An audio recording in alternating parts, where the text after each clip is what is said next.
to the Hurricast. I'm your host, Misha Mogylevskyy, and I'm joined today by my co-host, Augusta. Hello, how All are you right, doing today? I'm doing pretty good. Doing You pretty good. wanna get started off by introducing ourselves? Well, we're both IB seniors now in Palm Harbor University High School. We're just this is essentially a glorified cast project. It's we just decided to have a little bit of fun with it. So this whole podcast is just gonna be us talking about random things, bringing on people along, uh, just friends or just prominent like people from our school. You never know. Yep, to address like some community and some school current events, also some global issues as well. I mean, just a bit of everything really. That's our plan. Yeah. So we the original idea behind this was so that we can. So we as IB students, we have to do this thing called CAS, which is creativity, activity, and service. Basically, what you do is you have to get 150 hours of what is basically community service, and just you just gotta go with it. You just gotta find something to do that you enjoy and that helps contribute to say the community, like or some in some cases you're even contributing to the world. But in our case, this is a creativity uh, project, which means that Yeah, we have a exactly. oh, go ahead.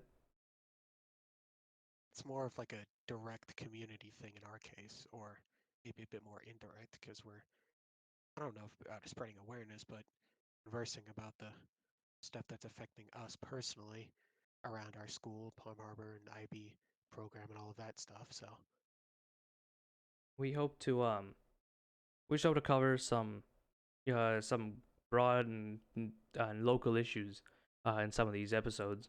So this first episode is gonna be the setting the stage episode, where we just kind of like tell you guys what we're gonna be talking about throughout these next 4 weeks. We're gonna have 4 hour long episodes going up once a week.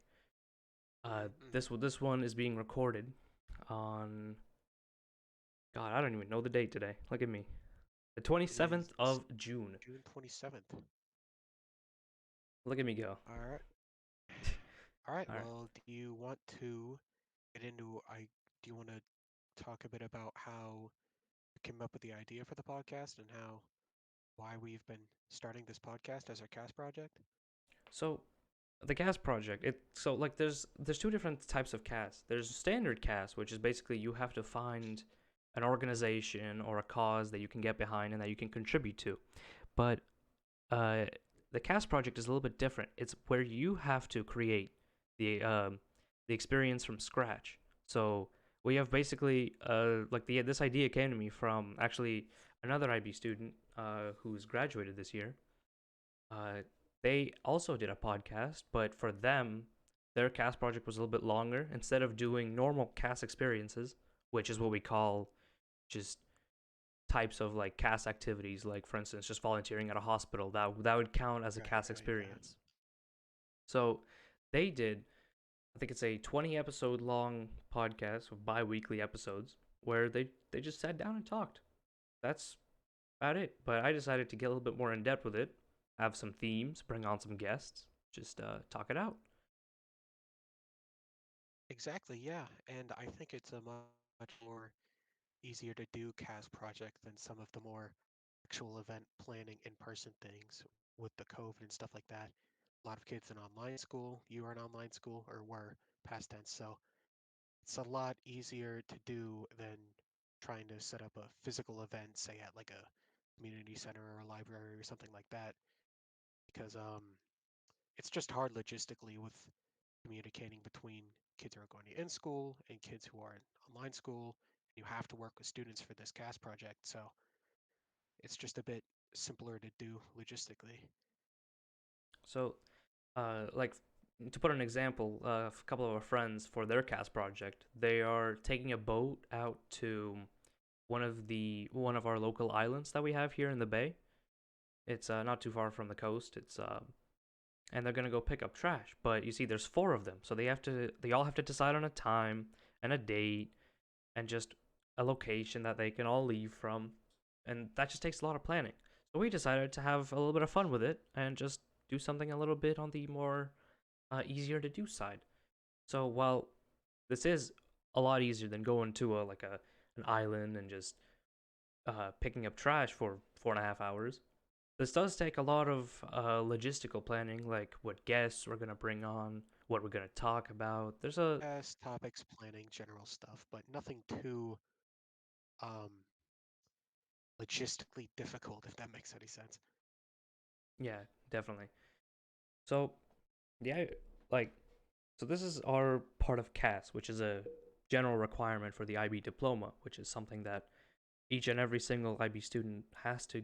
So every IB student has to do CAS. That's just a no non-negotiable there.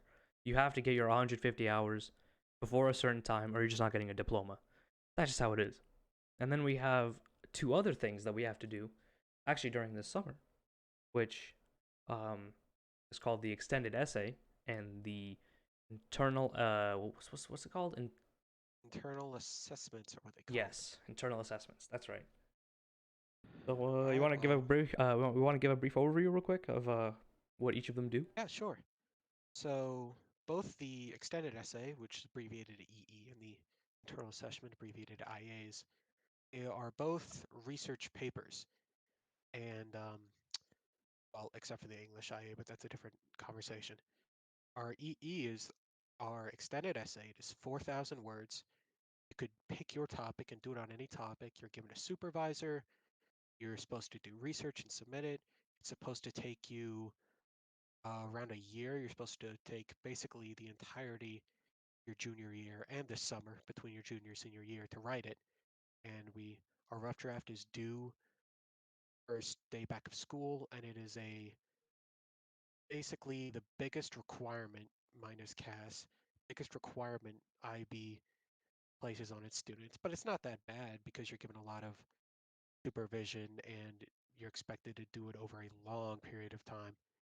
And I personally am doing a TGS, which is Information Technology on a Global Scale, is what it stands for. It's basically just technology topic EE on some artificial intelligence and some cybersecurity, which is very interesting. And I have to get like an interview for it, which is really interesting.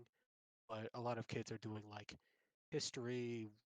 Uh, the most popular one I think was like film. A bunch of kids wanted to do film because obviously you get to analyze like a movie and stuff, which is fun.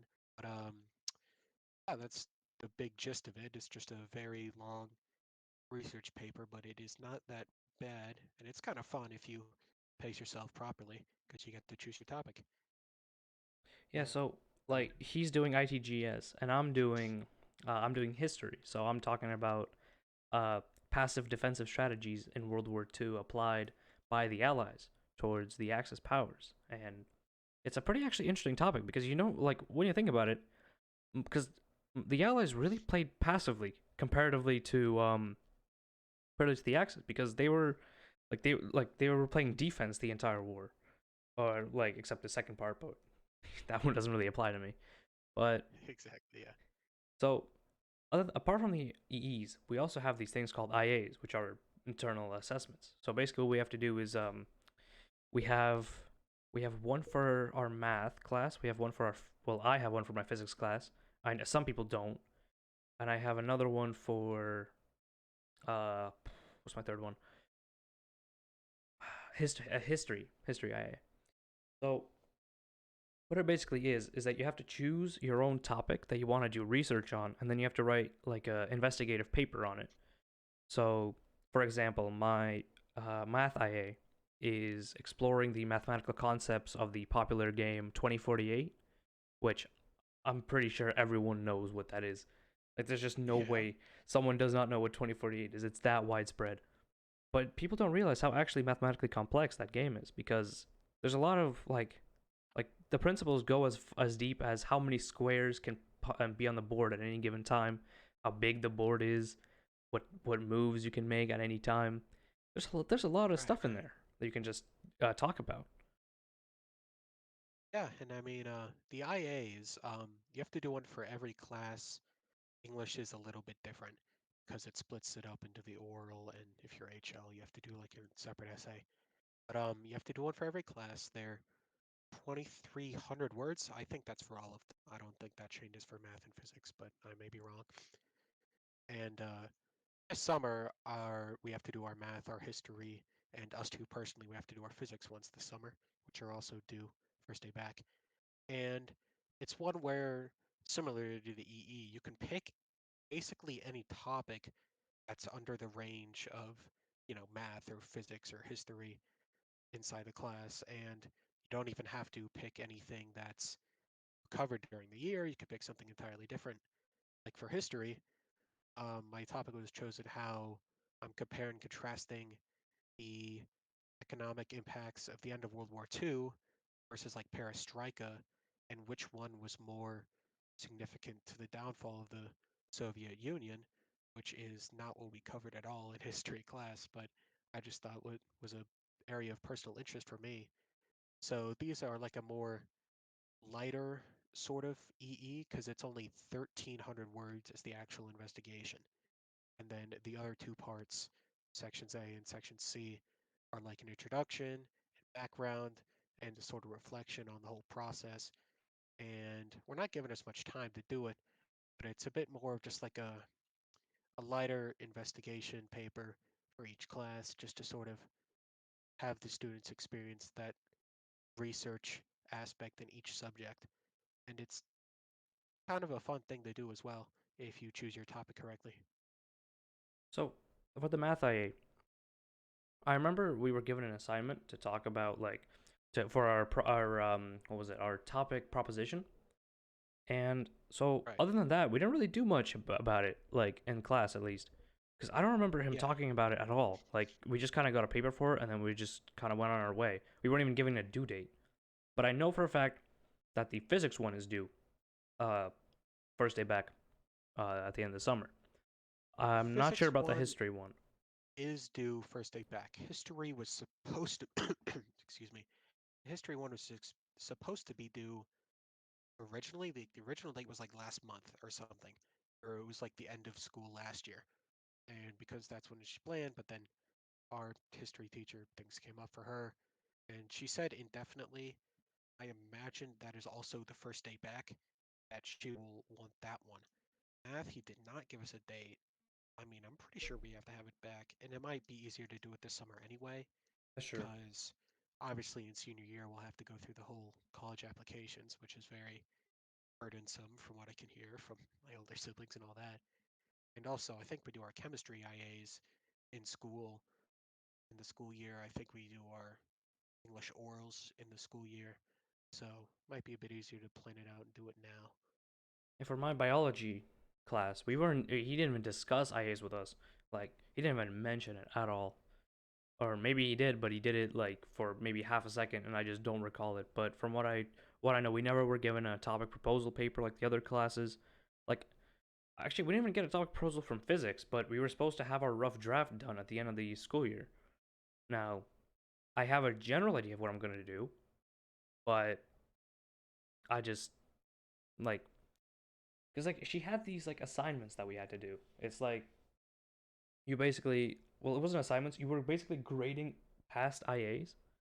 But I just don't see how that helps us with writing our own because sure, we get to see like already written ones, but we don't know the basis of writing them originally.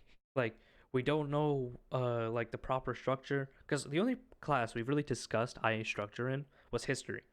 And that was fairly briefly. Yeah, Like she just discussed like how to like structure the actual like not the investigation part, but the research aspect of it.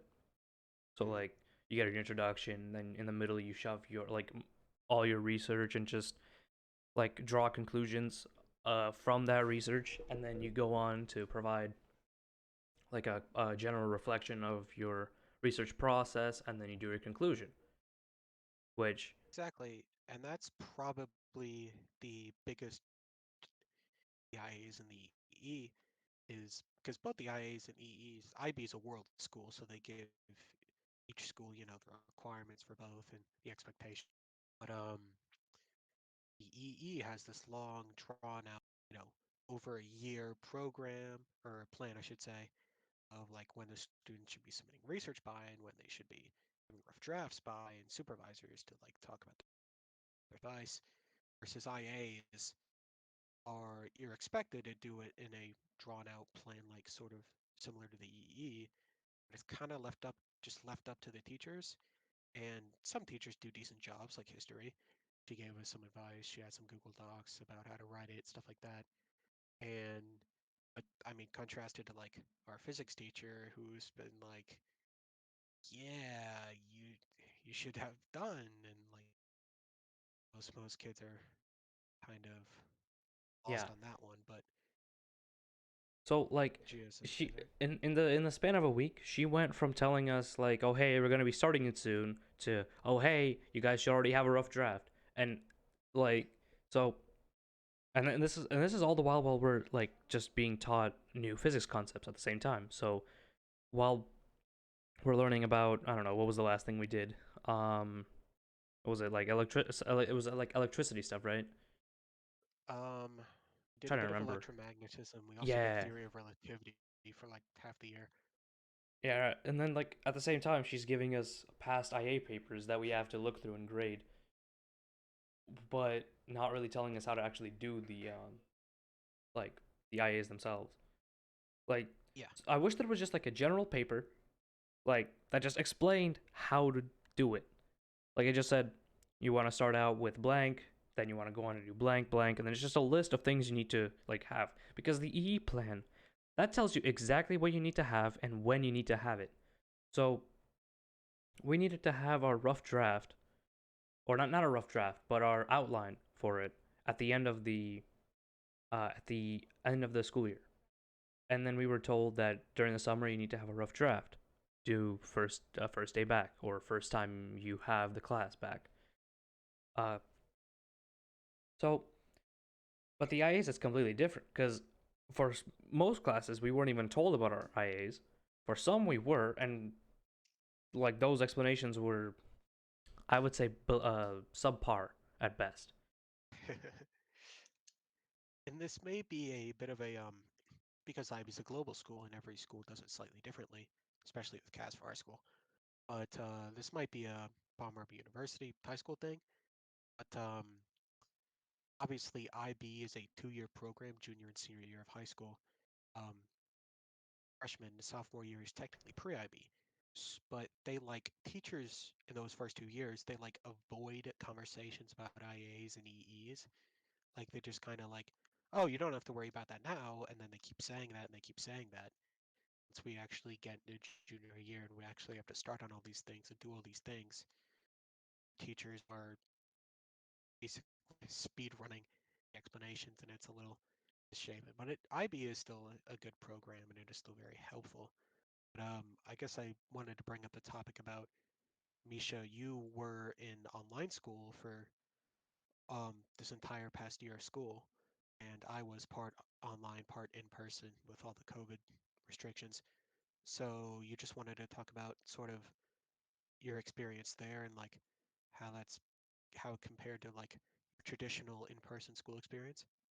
So from what I like from what I've experienced and what I've gathered from my friends, we have basically like the same opinions about it. So there's pros and cons, right? The pros are is that you're at home, like you're sitting in a comfortable chair. You don't have to like walk from class to class. All you have to do is just switch a tab or something. But the cons is that the quality of like the education that you're receiving, it drops so much if you're online. So like for example, I didn't have the class, but some people who did the HL physics class, the teacher would practically ignore the online students in favor of the in-person students. So like you would completely forget that they're even there. There would be no teacher to student interaction, and there would just, you know, sometimes the online people just didn't know what was happening. Uh, And it's hard to because I did online school for a bit. I had to for about a month or two. I had to step out for some health reasons. Um, it's hard to obviously for teaching and lecturing you're getting very little, but even like logistically wise, like assignments and when projects are due and due dates, stuff like that. I don't like Canvas, and I don't think any student likes Canvas. Canvas is such a backwards program, I guess. It's very inefficient, Yeah, it's especially very with a lot of these teachers not being used to it and having it forced on them, and they have like, 2 days to prepare a Canvas for the entire year. It's very forced, but it ended up working. like half of our classes. So like, I'm pretty sure the school made a template for each Canvas class that the teachers could just edit. Like on, I don't know how it works specifically, but I'm assuming that they had like an edit button that just changes the text, changes the picture, stuff like that. But most of the classes they didn't even do that. It was just a template that said like insert title here for the entire school year. So you could just tell that like none of the like I'm not I want to say none because some like our English teacher Mr. Theron he figured that out pretty quick. He had like motion graphics and everything. He had like an organization Yeah, system well, like Mr. ready to Terran's just a go. great teacher, but yeah. But like classes are like physics, she only really figured that out like halfway through the year when it was a little bit too late because she completely switched the system of how like assignments were given in because at the first half of the year it was you turn them in through Focus, which is for Mm, those who don't know, it's basically a website where you have your grades and just you can submit assignments and stuff like that. But then halfway through the year, she decided to start not even collecting assignments, but she would just like ask if you have them, and if you do, then congratulations, you have an A. But and then she would because Canvas is such a weird system, it doesn't tell you when she assigns something new. So like she might have added an assignment to the assignments folder, but Canvas doesn't tell you that. So you have to manually check it every time yeah, to make sure that there's something new. And if there is, you might have already missed the due date. You just never know. Because, yeah, and like, go ahead. Canvas is I mean, I can't speak for much in other countries, but excuse me, I know in America, all across the country, they're using Canvas, and it's used being implemented in slightly different ways. But I think that, just a program that, and I'm pretty sure it existed pre-COVID, but it Yes, it did. was, just boosted up because of COVID and used a lot. Just any program, like Microsoft Teams last year before they implemented Canvas, it was just very forced and very quick, and I think that was the reason why so much of problems with it. Obviously, with so many people, so many students, so many teachers all across the country and other areas using it, like of course there's going to be problems. It went down a lot of times, but it was just very forced, and I don't think it's as much as the teachers and students' fault as much as it is like it's not the best program. Yeah, it But really I mean, isn't. it did well for being It did the job. being implemented so quick. Yeah. Yeah, it did the job, but it didn't do it well. So, I remember actually, you mentioned it going down a couple times. I actually remember that at some point, I don't know, it was like halfway through the year. It was so it was just a random school day. Nothing much happening. And then I start hearing people talking, saying, "Oh, uh, Canvas isn't loading." And then I log on, do the same, and sure enough, Canvas just wasn't loading. And because Canvas has thousands and thousands and thousands of people using it, like it going down like that, and it was down for half the day too. So we missed about Yeah. what, like 3, 4 classes before it came back up again. And when it did come back up, it was so slow that it basically was down. But it just because you click on your assignments tab, and about like 2 minutes later it would load. But none of the assignments would be there because it took too long to load. So it would just not load them. So it was fine like the next day, but basically an entire school day was just ruined because someone upstairs decided to just shut down the servers there for a second. Yeah, And exactly. I think was it there, it got hacked one or two times. It was hacked by students. Do you remember that? oh wait, oh yeah, I remember something about that. I remember that was on that made the news too. I heard people saying like that the reason it went down was because some guys just got access to uh the main server controls, and they just shut down all the servers. Every single one just went down instantly. and they had Do no you remember where that redundancies was? too. That was in Florida, right? Yeah, That was.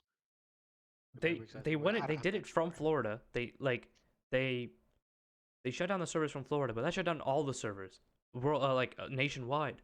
Which, as you know, That's crazy. because I remember checking Down Detector that morning, and it went from like the baseline of like 2 to 3 reports to like 12,000 in like 15 minutes. So that was just, and like everyone in the discussion down below, they were all saying like, "Hey, I'm missing my class. Come on, guys, hurry it up." And Yeah. like it was just not fun because we're sitting there.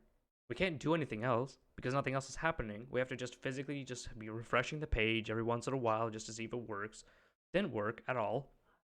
And then at some point, Teams went down, which is what we use. It's like Zoom, but Microsoft, and you have to actually It's the pay for it. version of Zoom. Yeah. So I wish I could talk about that for a second as well because so Microsoft Teams, not a great program. So in their all their advertisements, they're always like, "Oh, we have the best audio and video quality. We're so good. It's a paid program, so it's gotta be good, right?"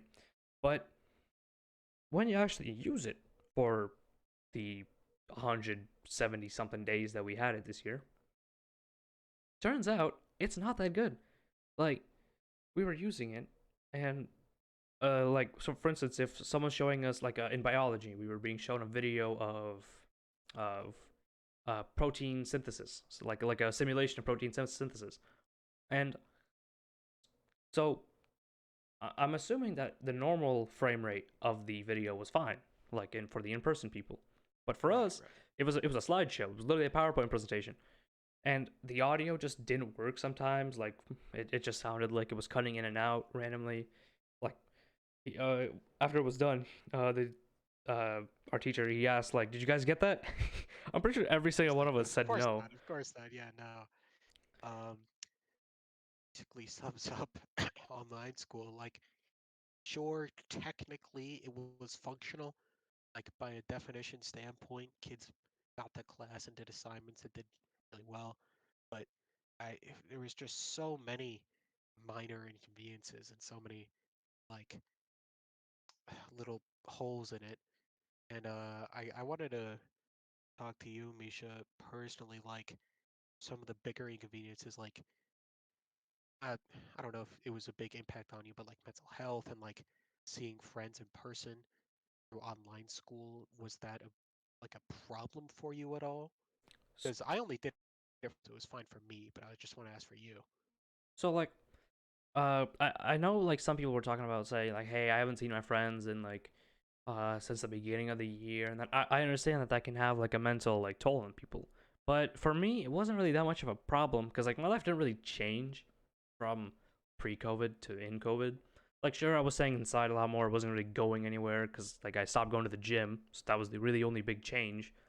But like for me, it wasn't that bad. But I know for others, because like really social people, like people who just like see their friends like every Really day, social, they really like outgoing people, it really was really bad for them. But yeah, yeah I like just wanted to ask personally.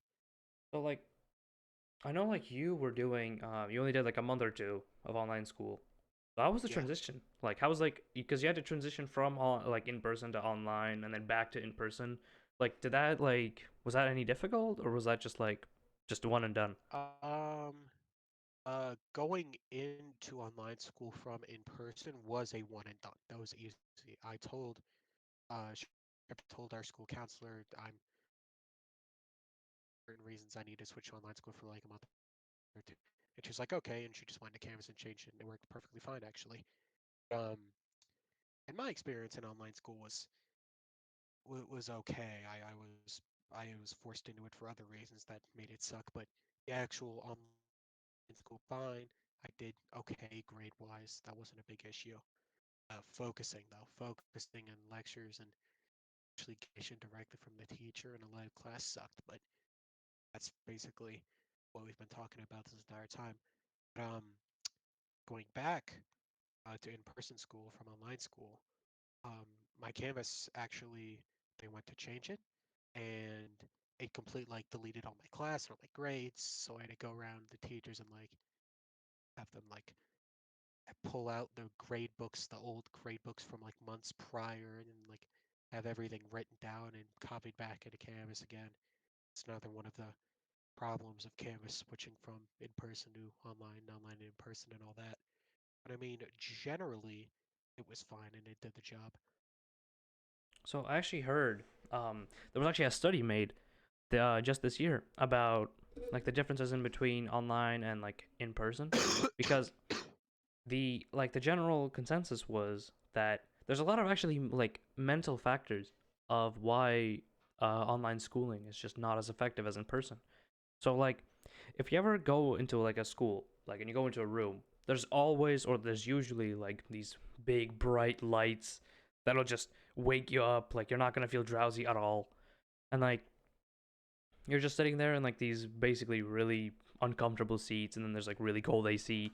It's just a lot of factors that will try to keep you like I wouldn't say Keep you focused. awake, keep you listening, keep you Yeah.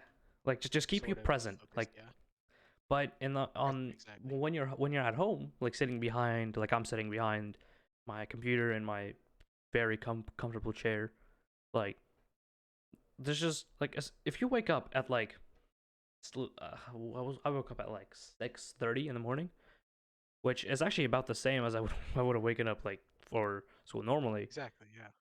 But I would just, like I'm drowsy, just walking around, like half asleep, like just prepping for school. And then you log in, and then you instantly have to do work when you were sleeping about 15 minutes ago. Like, it's just, there's just a lot of factors. It's not even like light yet. Because if you turn on the lights, then, well, you know, then you'll just, like, it'll just It's flashbang not you, for and you're just going to everybody. be blind for like 20 minutes. Yeah.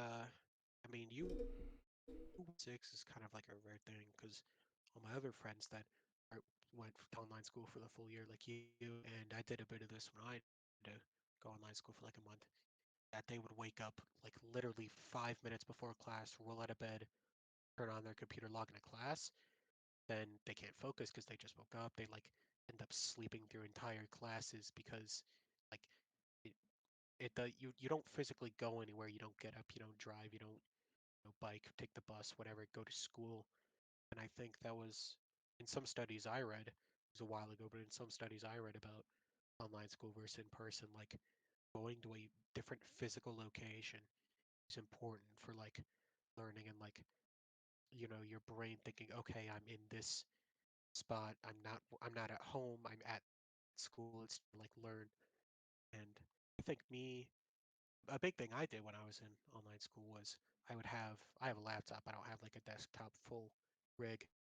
I have a laptop. I would have it in a different room, and I would go do online school in a different room and not in my bedroom because like I'd wake up, I'd like go grab coffee, grab breakfast, and then go in online school, and I'm in a different part of the house, and that at least helped a bit, but it was still very it did not feel, which really harmed performance and focus, obviously. Yeah, definitely. So, actually, there was if I remember right. So like, I'm not gonna name his name, but I think you'll know who I'm talking about when I mention it. There's Right. a person that we both know who like like he would load into his online class, but because all of his morning classes, the teachers didn't really force like activity from the online people. They would just sleep right through it. Like they would just set because they had a desktop and a laptop. So on their laptop they would have the Teams call, but then they would just go right back to sleep, and then they would wake up at about noon, missed half the day, and then it just worked out. But no one even noticed. But like try sleeping in in person for half the day. You're not gonna get very far. Like you're not even gonna get 15 minutes. Like, but because of just how It's like yeah, disorganized online schooling is, it's just like there's no real way of telling that the students who are there at that moment. and that's Because pretty rare for. I'm sorry, you can keep going. I don't know, go ahead. I was finishing up anyway. That's pretty rare for IB students specifically because I mean, this isn't the truth for everybody, obviously, about the student you were just talking about, and I do know who that is, by the way.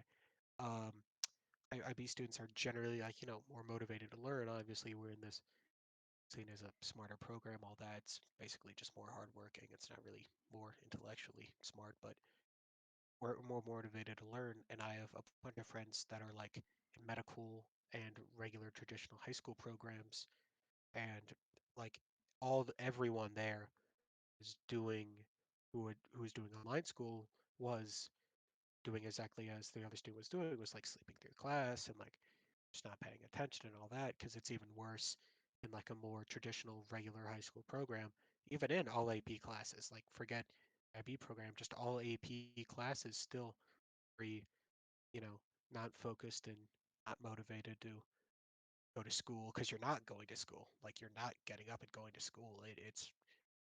It's very because all the studies I was reading, it was like it wasn't placing the blame on students, but it was like, oh, students are motivated to learn to go to school because they're not going to school. It's very, very different, and it's hard to understand from somebody who didn't do online school for at least a bit. It's just completely different. So strange. Yeah, definitely. So actually, because like the schooling, the United States schooling system at this point has evolved to specifically keep the students engaged, and there's like certain practices that teachers actually have to follow to like keep students engaged, uh, like provoke, like uh, how would I put this? Like you're basically letting the students kind of like learn in their own path. But you see, the IB program, they have to follow a very strict curriculum that is designed by the program itself. Like for instance, we were taking the official class is called IB Spanish 4, which that's an international class. So it's not like the teachers themselves, they don't like they only decide how the class is actually rolled out to students, but the actual content of the class that's decided by the program, like the By the one IBO. school, yeah, which is like the big difference because regular high school programs are, at least in the United States, are decided by state like a state school board, Florida School Board and Pinellas County Schools and your county school board and all that. And in other countries, I think it's just a national school board, but um, for IB, it's a global school, so we don't actually, based on that, it gives some freedom to the teachers, but also restricts them in other areas because you need to follow a strict curriculum that is very broad, but still very tedious. So, like, because if you think about it, our IB program, like, because the entire thing of the IB program is that a school that has an IB program, they have to offer the most rigorous classes possible by that school, and those will be the IB classes. So that's why, like, half of our IB classes so far have been AP classes because, well, that's the most advanced thing that our school has. Now, I'm not saying that's a bad thing. I'm just saying that we're very limited to what classes are taken because in the end of the day, the entire like selling point of IB and why most people actually go into it is the fact that you can choose which classes you take at a higher level than others. Because when I heard that, I'm like, oh, that's cool. I might be able to take some interesting classes. Then it just turns out that it's Right. just you have very limited choices. You have a choice in between like your average math, science, just English, Mhm. second language, and then your second language, and then history.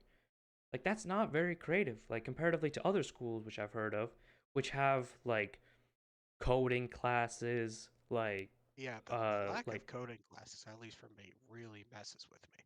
But that's, I mean, I'm going to be a comp sci major, so that's more for me personally speaking. But it's just very strange that, and art classes too. I know some of the kids, we have an art class, an IB art class, but it's like it's like very general, yeah, from what I it's hear. like history of art. It's not even like because here's the thing, right? How do you grade art?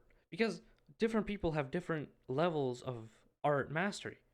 Like for instance, there's like a few people that I know who are really good at art, and they take IB art.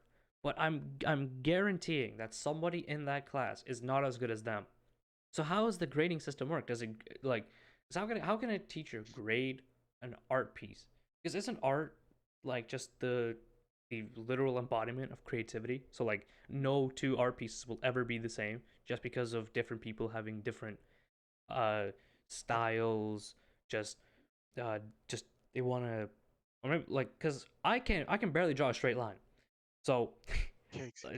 true story. I tried. Actually, I took art in sixth grade, and we weren't even graded on like how our art was made. We were graded on because like we were taught different like concepts, like using a brush in a certain way to just achieve like Yeah, a, yeah. a pattern. And if we could do that, he didn't care if the rest of the piece looked horrible, as long as the concept was there, or at least an attempt was made at the concept. You were good. But I know for a fact that is not how it's done here, because I know there's an IB art exam, but I do not know how that works, because how do you have an exam about an art class? History. I mean, just like um, just like dates and different artists of the past. And I'm pretty sure for art pieces, I don't know about the IB art exam. I have no idea because IB is very peculiar in their exams, but I'm pretty sure they grade pieces based on just like process and stuff like that. Like if you were supposed to fit a certain theme or implement something way, and if you can like explain how you did the piece, and the piece generally fits the directions. But like that way, sort of grading, your ability. So if you were to create your own piece based on your a theme you wanted to do and a process you wanted to do, which paint to use, canvas, all that stuff. Like, yeah, I mean, it is still very limited in some of our options, though, which is very strange Because I compared know to there's a school. But yeah, e- even one state over. Because I know Georgia has this because actually a friend of mine goes there. Uh, right. they have a in their IB program. They actually have classes like if I remember right. I'm pretty sure they have a graphics design class, which is an actual IB class. So there's an HL and an SL variant, and they have a I'm pretty sure I don't even know the exact name, but what they do is they code games, like actual like proper computer Yeah, games. And that is an actual class that you can take. And you can replace your science class with that. Like that is like just I would kill to do that here. I would like that just yeah, sounds amazing.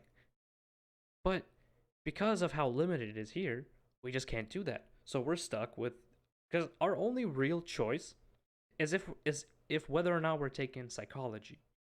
If you're not taking psychology, then you have to take another science basically, or definitely double science. Yeah, it's very weird. because like and the languages, which the types of languages that we have access to here, it's either French or Spanish. Now those are probably the two most commonly like given out languages in uh like just in the state probably. I don't know about the country, but I know in the state. So, Well, but I'm sorry to interrupt, but like in the United States, the most commonly spoken language besides English is Spanish. So yeah, it that's makes true. sense that Spanish is given as like a high school thing. And like French, I'm not sure behind the research behind that, but they just gave it probably because it's most similar to French or most similar to Spanish. I think it's because Um, of Canada. I would assume is that there's a gradient of oh like yeah, the further probably. north you go, the more people speak French, and the more south you go, the more people speak Spanish. Well, the national language of Canada is English, and Well, I've been like to it's half Canada, and half. It's like and it's a little bit weird. everybody speaks both in Yeah, Canada. I don't want to say I, everybody. I'm That's a I'm pretty pretty sure big generalization, but yeah, I'm pretty sure French is a required language in Canada in some places. Not all of in a them, lot of but places it is required. Yeah. See, that makes sense. Like requiring languages bilingual is like, especially when you're younger, because you learn languages so much easier when you're younger. That makes perfect sense. And for for the United States education system, I know normal high school programs, basically offer Spanish and that's it. Or some people offer Spanish French and like that's it. And you have to go somewhere like special to actually get option, which is I always thought was so weird. You could, I don't think it would be very difficult to get a teacher spoke another language to teach other kids to speak that language. Like obviously they'd have to like get a degree in it, stuff like that. But there can't be that few, like people with, degrees to teach like Greek or anything else. Or my sister actually goes to a preparatory school, Berkeley Preparatory School, it's in Tampa, and she learns Mandarin as a class, Oh, that's cool. and like yeah, it's super cool and it's actually useful given, kind of business stuff like that. But I've always thought it was so strange that they did that. Like they can offer all these math classes and all the degree and all the funding for teachers to get their degrees and go back to the universities and all that stuff. But if you just had the teachers or those languages, get why they wouldn't offer that, because that's a big selling point for the schools as well to try and get kids to enroll there. I mean, it's very strange because I know colleges have Yeah, colleges wide, have like dozens of different wide languages you can language take. stuff, which You, makes you, sense. I'm just saying, if colleges can have dozens, high schools should have more than two. Like they should have like Because I know more than that. Eastlake, a friend of mine goes to Eastlake. They take Mandarin Chinese, but Awesome. they also have a Japanese class there. And like, I'm sure that won't really like you don't really need Japanese, but like say hypothetically, you go to live to Japan. Like how like you need some knowledge of the Japanese language if you're gonna live there. But like I just wish they added more. I would say like a wider variety of functional classes. Like because like hypothetically, no one really needs a really advanced math class unless they're going into like a really advanced like I don't know like a physics profession or a math profession. But me, who's going into I was actually thinking of doing uh systems engineer like that. I won't need that. That's like there's like calculators for Yeah. that now. Like you have computers to do that for you. You don't really need to do that. It just doesn't really Well, make sense. They don't really make it like career. Like the only real careers that you can really benefit from advanced classes such as like math or like say history are those specific fields come directly related to those classes. So like no one really needs to know about every single event that happened in ancient Japan unless they're going to study ancient Japan. yeah. But I mean, I think that's a more general statement for a lot of United States education systems, high school stuff like that. That a lot of the more advanced AP classes will only help for people who major in that for education. Like taking all these math classes to get into a good school and major in math education and then go and teach those again. Like it's very not that it's useless or that they don't do a good job, do okay jobs, but it's very it's hard to offer a very wide variety of classes when you know what if only a few kids want to take a class and they can't offer that class because they can't offer that space because you need for other classes, for classes that are more popular, all that stuff. You can't offer every class in the world because then, like if you need that space and you need those teachers and you need that time for other classes that are required. It's very, very inefficient, but it's not exactly anyone's fault. It's a big issue. yeah, like for example, there's not a single school that I am aware of that teaches you how to do your taxes. But everyone has to do their taxes, right? Like Yeah. unless you get like you hire a person to do your taxes for you, like what are you gonna do? Like for instance, if you're a college student, you're not gonna hire somebody to do your taxes for you. You're gonna have to do them yourself. Because Well, the assumption is that if you're in college, you have a part-time job that helps you like I don't know pay for your college or just pay for like food and stuff like that. internships, all that, Yeah, scholarships. like there's because I don't even know how to do taxes, but I already have a job, like I'm working right now, but there's just a there's just a weird like because sure the concept of teaching people like because if you teach someone math right you need to teach them math so that they're able to do like functional math right like Yeah. if they're like calculating interest or something if they're calculating like if they invest now like the economic pattern and stuff like that. But you don't need Right. to teach someone advanced degrees of calculus if they're just gonna if they're never gonna use that in life. Yeah. Like I swear, I will never Uh, use a derivative in my life and like except on a like an exam or something. that's the thing. Some people will and some people won't. So it's But the strange that majority will not. that is required of advanced students. Um, but I mean, what was I gonna say? I lost it. Um, what was I gonna say? I just completely lost that. Finance, right. I know tons of high schools, not tons, but very few, shockingly few high schools offer finance classes. But in terms of, and they teach stuff like interest and they actually do a decent job, but plenty of, first of all, way more high schools need to, and way more schools need to teach that, especially in more underdeveloped areas. Economically, huge issue that I can't solve. But um, I know a lot of those classes from some friends in other schools that have to take them don't it's not that they avoid how to do taxes, it's that they don't really do a good job. Like no one, a finance class actually pulls out a W-9, file a W-9 form, which is like, taxes for like your income and for like your Yeah, yeah. occupation that you have to submit. Like I don't think finance classes pull out a W-9 and tell you how to fill it out. Like it's just very practical information that they can use immediately because high schoolers, part-time jobs wouldn't be taxed yet, but in a year or so they will be when they're 18 and they're very strange. But like for instance, like right now I'm working at a summer camp. So and I get like I work every day or every working day, and we had to do like a bunch of paperwork at the beginning, like before I even like started working. I don't know how to do most of that stuff because that stuff like was asking like I had to do a like a tax sheet, which of course I had my parents help me with that. But like if you told that to someone who had like if you gave that to an adult who did not know how to do that, what were they gonna do? Like for instance, if you're fresh out of college, you never had to do that before in your life, like and you just got accepted into a job, but there's a bunch of paperwork you have to fill out. Like what do you do?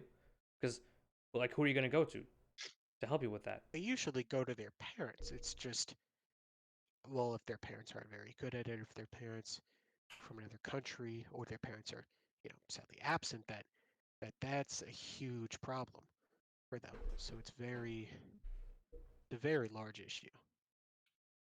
So have you gotten a job yet at all? Like I have not gotten a job yet because IB is a little clenched for me, but was you gonna say something? Sorry.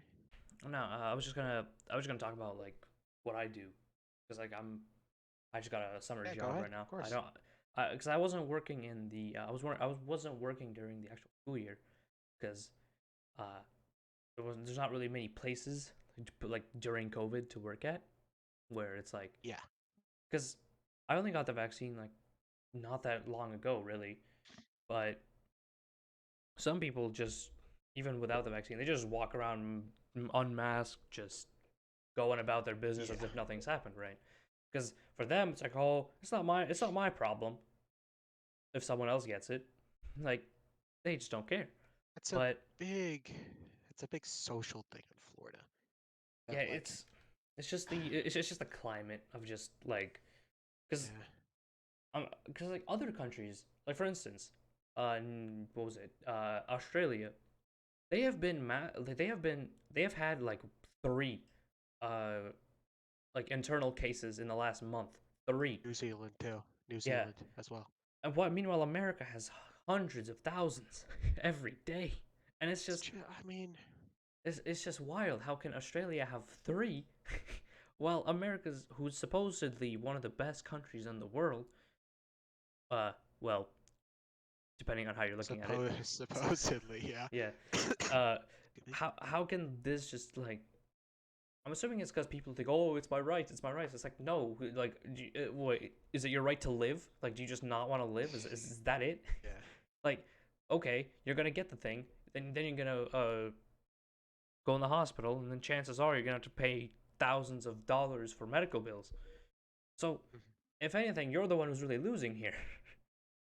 Like, Yeah, and I mean, you mentioned that you've had the vaccine and a bunch of obviously anyone that is more older that is actually accepting of the vaccine, unless they're very this opinion, but they're unintelligent, don't want to take the vaccine. I mean, plenty of high schoolers now. I know Pfizer is the big one because Moderna's had some problems, and Johnson and Johnson is not available for us yet. My parents want me to take, but I just want to talk about the vaccines a bit because basically everybody I know, like we're to the point where all high schoolers are getting it.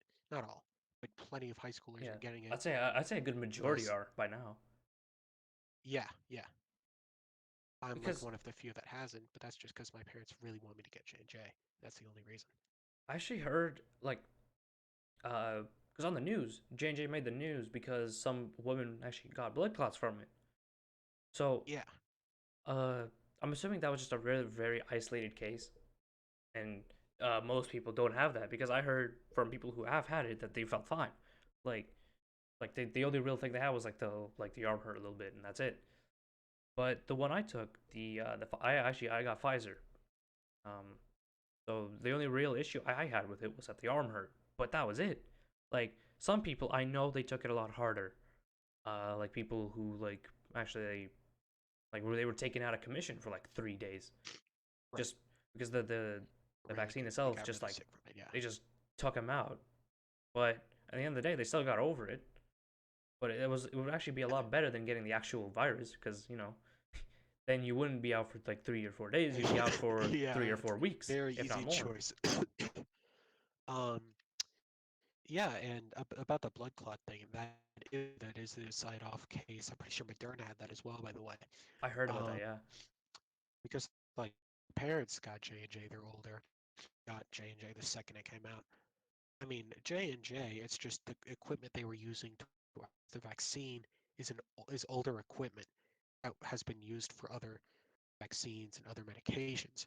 And that's why it's not a new process, but it's a new disease, but it's not a new process. That's why they were much more comfortable getting that. And I think, I mean, I don't personally agree. I think Pfizer's fine, but I think that's much more of an informed, that's much more of a justified sort of superstition. Not superstition. That sounds yeah. such a negative contradiction, but that's much more justified opinion than just not trusting vaccines at all, which obviously work, all that stuff.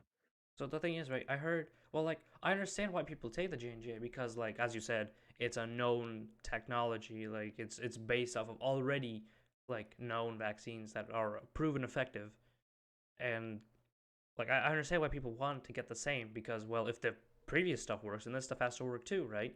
And actually, the blood clots thing that I mentioned earlier, actually, you can get blood clots from any of the vaccines. It's just uh I don't actually hear any of the like doctors talking about this, but if you get a vaccine, you have to like keep moving throughout the day. Like you have to constantly like you can't like sit around or lay around for too long because the vaccines actually have um Disease in them, and you have to move, you have to yeah, pump the blood, and you have to circulate through to your system.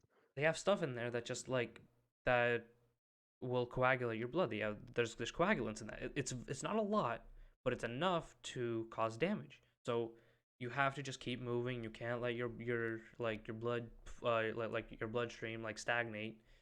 Like I'm assuming the people who actually had the blood clots, what was it in England or something from the J&J, Yeah, they I'm assuming they just weren't moving that much. That's my guess. But or maybe they could have just had a reaction to it. Who knows? But it wasn't that widespread. But still, it made the news. Like it was like 3 or 4 people, but yet that made the news. But when stuff like I'm pretty sure one of the vaccines, I don't remember which one, but it was people with a certain condition when they took the vaccine and made the condition worse. Now I don't know what the condition was because it wasn't really talked about, but like hundreds of thousands of people had effects of it. Moderna, was that the Moderna one? I actually I don't remember. It was like half a year ago. Maybe. Well, when the vaccine was still being like in early stages of like given out to Oh, like I'm a sure there. select people like doctors and elderly. Yeah, Like it was like that didn't make the news.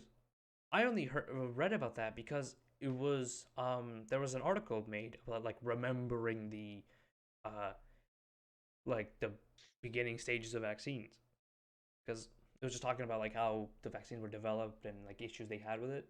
But that didn't. I know I've asked people and none of them knew like that even happened. But when you ask about like the 2 or 3 people that had blood clots from the J&J, everyone seems to know about that. It's yeah. weird. That's a big thing about um, COVID-19, the vaccines, but also about the mask wearing. It's a huge thing. It's that, at least in the United States, I can say for a fact, everywhere I've went in the United States is true, and I know for a few select other countries it is, that wearing a mask and getting the vaccine, for some reason, it's like a political stance. Like, they, they've just made that, like, identify with. Like, if you took the vaccine, I'm not, excuse me, I'm not blaming people for taking the vaccine. I think it's the right thing to do. But people who take the vaccine, plenty of them are like identifying themselves as a vaccine taker. They're being very outspoken about it, which I don't think is taking the vaccine is right. But there's also people who choosing not to take it and are also very outspoken about it. It's crazy to see how something supposed to be really simple and very factual and something very not easy, but something very simple to do.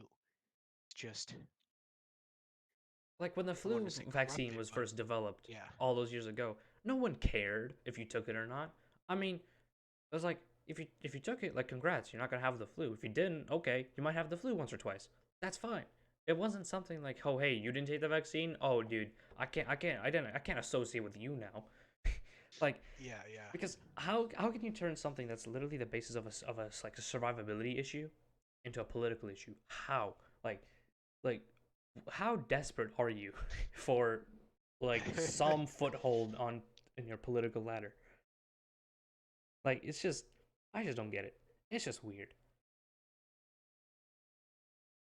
So, um like colleges, they're pretty cool. Right? Yeah, next topic, colleges. So obviously we are new colleges next year and Yeah. getting into them by the end of this year because I think when's early application? Like November October now? something. But October something, October, yeah. 26th, yeah, I think. Um, and I brought up the topic because this summer I am going into a trip and touring colleges, and plenty of colleges are not offering tours anymore. They're still letting kids just walk on campus like, oh yeah, bring your families, but like social distance, wear masks, and you could just do the college tour yourself, and they just give you a map and give you a list of locations, and they just say, yeah, go for it. The few colleges that are offering actual scheduled tours with a guide are completely booked, like months and months in advance, Yeah, definitely. which is obviously understandable. But it's just, it's cooler. I think it's interesting to see which colleges are choosing to and which colleges aren't, and why. And it might be fairly logical stuff like, oh, our campus is too small, like we're not going to have that tour. It's not safe. Versus like bigger ones still not doing it for political or more social reasons, like their student body is a very politically charged student body. College kids are, for some reason, very not aggressive, but I heard about that, yeah. very passionate about their political stances, usually. So like, cause I don't really like, I wasn't really thinking of doing college tours because, well, I've already been to UF, which is my number one Right. choice right now. Cause I've been there like like 3 or 4 times at this point for different reasons. Um, they got like a butterfly garden there, which my mom actually Yeah. went over there and I went with. So I actually saw the campus. Like I saw most of it actually. Yeah, I've been too. It's awesome. Yeah, it's actually not that bad. And then like, so like like campus tours are cool, but they're not really necessary because all it's really showing you is how the campus looks. But chances are you're not gonna remember because I remember when I was doing from middle school to high school, you were doing like a we had like a shadow program where you could tag on with a freshman, and then they would just take around the campus showing them how their schedule worked. And my shadow, like, I remember walking around that school, which is actually where we're going now. It like I didn't remember a single detail of it, like the The room shadow layouts. experience is fine, but it is entirely wasted on Yeah, middle school definitely. kids. Like, middle school kids aren't cerebral enough to make a decision based on that. They don't know themselves, all that stuff. All very strange. Like I Versus knew I was gonna go. I knew I was college gonna go to students. Palm Harbor because, well, even if I didn't go to the IB program, still would have gone there because it's my zone school. I mean, Yeah. I live literally 2 miles away from it. So it's it was kind of pointless, really. And then like it's just the same thing with the college like tours, because you go there, okay, you saw the buildings, you saw the rooms, that's cool. You leave, you forget every single detail that was in there, because it's just not really relevant to you yet. Because Well, the only reason, because you went a while ago, and yeah, it was like I've three. It gone was to like 3 years UF ago. once, and that was more recently. So of course I remember all of that because it's going to go into my college choice decisions. But like I went to Georgia Tech a few years ago. It was a while ago actually, and I don't remember anything from that because it didn't matter to me then, but now it does. So I think I I'm have a actually like going back I for have a like a second. hazy picture of how the campus that I saw looked. Like, cause Yeah, I know where the main entrance is. I know where the medical building is. But that's only the bits that I remember. That campus is huge. It's literally the size of a town. That's how big it is. The entire town of Gainesville is made for that college. Like yeah, it's a it's college town. massive. There's a bunch of towns that are just like that. It's just for the college. like that's just there's Yeah, like it's a very drawn out process, because there's and actually because like the reason why we remember, like, for instance, our high school. I know where every single room is. Even this year, and I haven't been to school a single time like you for a still proper know class. exactly where. Yeah, I still know exactly where every single class is from experience, because I've already had um, one of the teachers before, and I know that our biology teachers were literally next door to where my biology class in freshman year was. Like it's just there's a psychological reason for why you remember these schools, like the layouts yeah. of buildings. It's because it's a necessity. Like you recognize that it is a necessity for you to remember them, so you do. Like if you only went to our high school once and then you never went there again, you would never remember it. But because we've been going there for coming on what 4 years now, it's that's like a lot of like, Yeah. and every year you have new rooms. Like for sure, for the first couple days you need to know the room number, but after that it just becomes like second habit. You know exactly where you're going as soon as the bell rings. It's like completely different Yeah, than colleges, because colleges especially if it's there's like many different buildings on different roads. You got to take a car, a bus. You have to walk well, yeah, there. especially major, they split up buildings by majors. Obviously, if you major in one thing, but you have core classes in some buildings, but your major it's maybe two buildings. So depending on what your major is and depending on the college, obviously, you might not go to half the university. You know, attended 4 years, but you made might step in the medical building once for Yeah, some reason. Like you're just not gonna go. our medical building at our high school. I've been in there maybe twice, and that's because both of my uh, freshman and sophomore year, that is where my homeroom was for the first day of Yeah, school. homeroom. Yep, that's the only reason I've been in there too. Like it's just I have no reason to go in there, and I know what it looks like, but I just never have been in there. And that's the same thing with colleges. Like I know what the buildings that I've been to look like, but the parts that I've only seen from a car window, like I have no idea, not a clue. And I probably, even if I went on a campus tour, I wouldn't remember it because I've been there once. And the Yeah, tour guide would probably be a college student who would probably have a million different things he would probably be doing at that time. Like, and then they yeah. would just not I mean, care. we'll figure it out when we Yeah, I will get there. definitely It's figure it not out. a huge deal.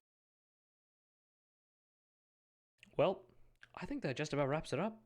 we're all we really had for today. Just about Um, wrapping up for the first episode. yep. Anything we have to say as we leave? Yeah, we're getting a we're probably gonna get a guest for next episode, so that's gonna be cool. Uh, this episode should probably go. It should probably go up on Monday, while I just take time to just edit it out, just make it, better. And Of yeah, course. well, And we'll our next episode should have a guest, and it should be a more school related episode, but we will see. That may change. And you want to leave us off? yeah. Thanks for listening in, and we'll catch you next week.